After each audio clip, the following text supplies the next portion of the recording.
പത്തനംതിട്ടയിൽ 13-കാരിയെ സഹപാഠികൾ പീഡിപ്പിച്ചെന്ന കേസിൽ വഴിത്തിരിവ്. ലൈംഗിക അതിക്രമത്തിന് പെൺകുട്ടി ഇരയായിട്ടില്ലെന്ന് വൈദ്യപരിശോധനയിൽ തെളിഞ്ഞു.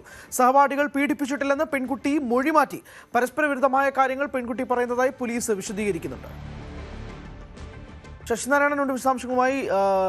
ശശിനാരായണൻ, കഴിഞ്ഞ ദിവസം തന്നെ ഈ വാർത്ത പുറത്തു വന്നത് വളരെ ഞെട്ടലോടെയാണ്. എനിക്ക് തോന്നുന്നു കൗൺസിലിങ്ങിനിടെയാണ് പെൺകുട്ടി ഈ കാര്യം പുറത്തു പറഞ്ഞതെന്നാണ് മനസ്സിലാവുന്നത്. രണ്ടിടത്തായി പീഡിപ്പിച്ചു എന്നൊക്കെ പെൺകുട്ടി പറഞ്ഞു. പക്ഷേ ഇപ്പോൾ ഈ മൊഴി മാറ്റുന്ന ഒരു സാഹചര്യം ഉണ്ടാകുന്നു. പോലീസിന് കാര്യങ്ങൾ ഇത് എങ്ങോട്ടാണ് പോകുന്നതെന്ന് മനസ്സിലാവുന്നുണ്ട്. ഈ മൊഴി മാറ്റുന്നതിൻ്റെ കാര്യത്തെക്കുറിച്ച് എന്താണ് പോലീസ് പറയുന്നത്? ഇതിൽ ഇനി വല്ല വിരോധത്തിൻ്റെ അടിസ്ഥാനത്തിൽ വെറുതെ ഉന്നയിച്ച ആരോപണമായിട്ടും കൂടി പോലീസ് കണക്കാക്കുന്നുണ്ടോ? ഹരി സൂചിപ്പിച്ച പോലെ വളരെ പ്രധാനമാണ്. കാരണം ഇന്നലെ ഈ കേസ് പുറത്തു വന്നതോടുകൂടി വലിയ ഞെട്ടലോട് കൂടിയാണ് ഈ വാർത്ത കേട്ടത്. എന്തായാലും പോലീസും അത്തരത്തിൽ സമഗ്രമായ ഒരു അന്വേഷണത്തിന് SP തലത്തിൽ ഒരു അന്വേഷണത്തിന് ഉത്തരവിടുകയും ചെയ്തു. എല്ലാ കാര്യത്തിലും കൃത്യമായ ഒരു അന്വേഷണം നടത്തുകയും ഉടൻ തന്നെ 6 പേര് ഈ പെൺകുട്ടിയുടെ മൊഴിയുടെ അടിസ്ഥാനത്തിൽ 6 വിദ്യാർത്ഥികൾ, അതായത് പ്രായപൂർത്തിയാകാത്തവരെ തന്നെ പോലീസ് കസ്റ്റഡി എടുക്കുകയും ചെയ്തു. അവരെ ചോദ്യം ചെയ്യുകയും ചെയ്തു. പക്ഷേ അവസാന ദിവസത്തിൽ വൈകിട്ടോടു കൂടിയാണ് ഈ പെൺകുട്ടിയുടെ മൊഴിയുടെ വൈരുദ്ധ്യം, അതായത് ഇവർ പീഡിപ്പിച്ചിട്ടില്ല എന്നുള്ള കുട്ടിയുടെ മൊഴി മാറ്റത്തോടു കൂടിയാണ് ഈ 6 പേരെയും പിന്നീട് പോലീസ് വിട്ടയച്ചത്. എന്തുകൊണ്ട് കുട്ടി ഇങ്ങനെ മൊഴി മാറ്റി പറഞ്ഞു എന്നുള്ള കാര്യം കൂടി പോലീസ് പരിശോധിക്കും. ഒപ്പം പെൺകുട്ടി പറഞ്ഞ വിവരത്തിന്റെ അടിസ്ഥാനത്തിൽ വൈദ്യപരിശോധന നടത്തിയിരുന്നു. വൈദ്യപരിശോധന കുട്ടി പീഡിപ്പിക്കപ്പെട്ടിട്ടില്ല എന്ന് കണ്ടെത്തിയിരുന്നു. അതിനെ തുടർന്ന് പിന്നീട് ആണ് ഈ പെൺകുട്ടി മൊഴി മാറ്റി പറയുന്നത്. അതുകൊണ്ട് തന്നെ ഈ 6 പേരെയും കസ്റ്റഡിയെടുത്ത 6 പേരെയും വിട്ടയക്കുകയും ചെയ്തു. പക്ഷേ നിലവിലത്തെ സാഹചര്യത്തിൽ എന്തുകൊണ്ടാണ് ഈ പെൺകുട്ടി ഇങ്ങനെ പറഞ്ഞത്, എന്താണ് കാരണം എന്നുള്ള കാര്യത്തിൽ സമഗ്രമായ ഒരു അന്വേഷണത്തിന് പോലീസ് ഉത്തരവിടുകയും ചെയ്തിട്ടുണ്ട്. ഇനി നേരത്തെ വല്ലതും ഈ പെൺകുട്ടി പീഡിപ്പിക്കപ്പെട്ടിട്ടുണ്ടോ, അല്ലെങ്കിൽ മറ്റാരുടെ പ്രേരണ കൊണ്ടാണ് ഈ പെൺകുട്ടി ഇങ്ങനെ പറഞ്ഞത് എന്നുള്ള കാര്യങ്ങളെല്ലാം അന്വേഷിക്കേണ്ടതായിരിക്കുന്നു. എന്തായാലും വലിയ രീതിയിൽ വിവാദമായ ഒരു കേസാണ്.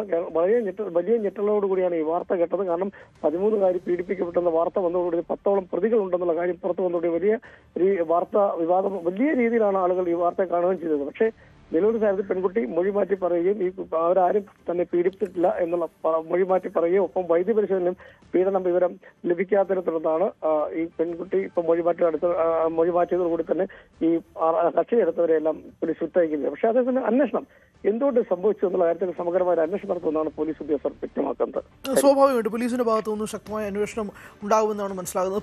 പെൺകുട്ടി എന്തുകൊണ്ട് മൊഴി മാറ്റി എന്നുള്ളതായിരിക്കും ആദ്യത്തെ കാര്യം. 2 വൈദ്യപരിശോധനയിൽ ഉൾപ്പെടെ പീഡിപ്പിക്കപ്പെട്ടിട്ടില്ല എന്ന് മനസ്സിലാക്കുമ്പോൾ എന്തുകൊണ്ട് പെൺകുട്ടി കാര്യങ്ങൾ കൗൺസിലിങ്ങിനിടയിൽ പറഞ്ഞു? ഇത് ആരുടെയെങ്കിലും പ്രേരണ കാരണമാണോ, അതോ വലിയ വ്യക്തിപര വിരോധം തീർക്കുക എന്നുള്ള ലക്ഷ്യമാണോ എന്നുൾപ്പെടെയുള്ള കാര്യങ്ങൾ ഉണ്ട്. അതിലേക്ക് പോകുന്നുണ്ടോ ശശിനാരായണൻ? അതായത് ഈ പെൺകുട്ടി ഇങ്ങനെ ഒരു ആരോപണം ഉന്നയിക്കുന്നത് എന്തെങ്കിലും വ്യക്തിവിരോധം കാരണമായിരിക്കാം എന്നുള്ള നിഗമനത്തിലേക്ക് എന്തെങ്കിലും പോലീസ് നീങ്ങുന്നുണ്ടോ, അതോ ഇനി മറ്റാരെങ്കിലും പ്രേരണയാൽ പറഞ്ഞതായിരിക്കാം എന്നുള്ളതാണോ പോകുന്നത്? അതിലെന്തെങ്കിലും ഒരു ക്ലാരിറ്റി കിട്ടുന്നുണ്ടോ?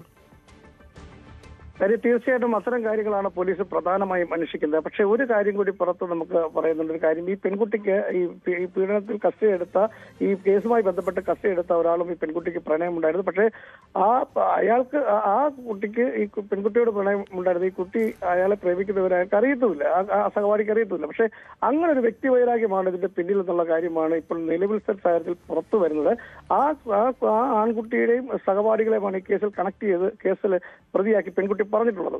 പീഡനം വിവരം സ്കൂളിലും ഈ പെൺകുട്ടിയുടെ സുഹൃത്തിന്റെ വീട്ടിൽ നടന്നു വന്ന് പെൺകുട്ടി നടന്നത് 2 FIR ആണ് ഇന്നലെ ഇട്ടത് ഈ കേസുമായി ബന്ധപ്പെട്ട്.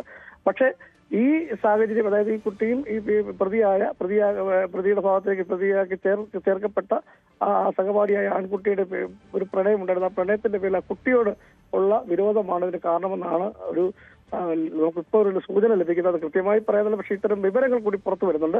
എന്തായാലും അത് കൃത്യമായ ഒരു അന്വേഷണം നടത്തിയെങ്കിൽ അതിനെക്കുറിച്ച് കൃത്യമായ ഒരു വിവരം ലഭിക്കത്തുള്ളൂ. പക്ഷേ വിശദമായി പെൺകുട്ടിയെ ചോദ്യം ചെയ്തിരിക്കുകയാണ്. ഈ ഒരു കാര്യം കൊണ്ടാണ് പെൺകുട്ടി ഇത്തരത്തിൽ ഒരു കള്ളം പറഞ്ഞെന്നുള്ളതാണ് പുറത്തു വരുന്നത് വിവരം. എന്തായാലും അത് വിശദമായി പീഡിപ്പിക്കപ്പെട്ടിട്ടില്ല എന്നാണ് തെളിഞ്ഞിരിക്കുന്നത്. പോലീസ് ഇതുമായി ബന്ധപ്പെട്ടുള്ള വിശദമായ അന്വേഷണത്തിലേക്ക് കടക്കുമെന്നാണ് മനസ്സിലാകുന്നത്. നിലവിൽ കുട്ടി ഇപ്പോൾ CWCയുടെ സംരക്ഷണയിലാണ് എന്നും മനസ്സിലാക്കുന്നു.